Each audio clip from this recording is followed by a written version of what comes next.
country as it rules, particularly if you have dual citizenship.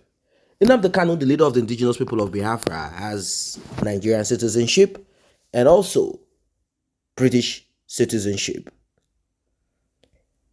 Biafrans, IPOB members, and concerned individuals, family members of Nnamdi Kanu, they have been calling on the United Kingdom to help to step in.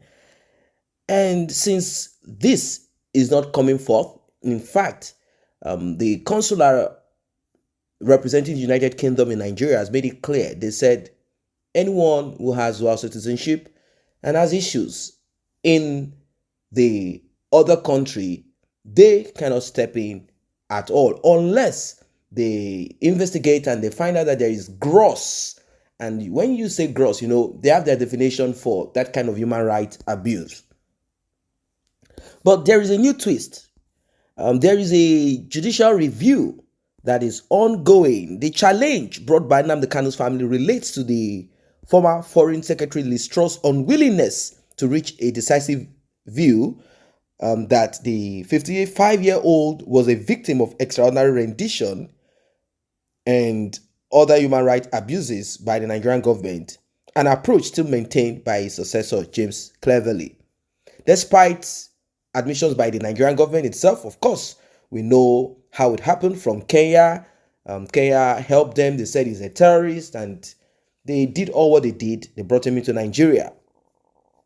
They said all of the findings by the United Nations, Human Rights Council, Working Group, arbitrary detention, and on arbitrary detention, and the Nigerian Court of Appeal, it remains the UK's government position that it simply cannot decide how Nnamdi Kanu was brought to Nigeria in June 2021, what happened to him and Ruth, whether he has been detained arbitrarily, and if so, what action is the United Kingdom going to take.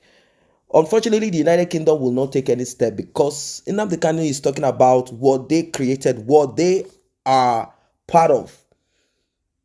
Till date, the United Kingdom is still proud of slavery, colonization, neo-colonization, and what have you. It is still on till date. Now, there is this.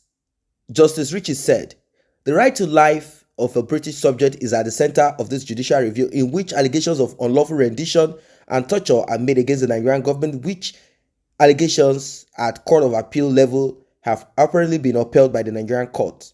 In advance of Tuesday's hearing, Kingsley Kanu, who has brought the challenge on behalf of his brother, said, I am very pleased that my brother's plight will be heard in the High Court tomorrow and that a British judge will consider whether the Foreign Secretary has acted lawfully to date in refusing to reach a firm view on this extraordinary rendition.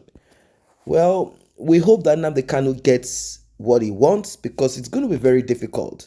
Like I said, there is so much, interest. No one that created something that they feel makes them feel superior or something that they are kind of benefiting from somehow indirectly. No, they won't want to step into it and say, okay, yes, we agree that Nnamdi Kanu, who has been talking and pushing for breakup of Nigeria, something that we created that led to civil war, we cannot step into this and say, okay, yes, he's right. Why? Because they're also having internal problems too. Scotland wants to break off from the UK. They want to be out of that United Kingdom. They want to be a country by themselves. The talks are there. So it is a very, difficult. It's very difficult. I don't think they want to help Nnamdi Kanu. They are going to play around and look for lacunas, something to hide under, to say, no, we cannot step into it at this time. But the case is going to be heard. Let us see if they are going to play games. That's it. Let us see if games are going to be played. Are they going to start this procrastination, or because this, according to what we see, these are overwhelming evidence. Even though there are certain things, but this is not enough for them to say, oh, Nnamdi Kanu should rot in jail. And this is not just Nnamdi Kanu; it's even happening in the southwest of Nigeria too. Sunday Igboho, all because he said enough is enough. Look at what has happened. But the Republic had to keep him for his own safety. What are your thoughts? Don't forget to subscribe if you have not done so. The red notification is very important. Please do tap on it.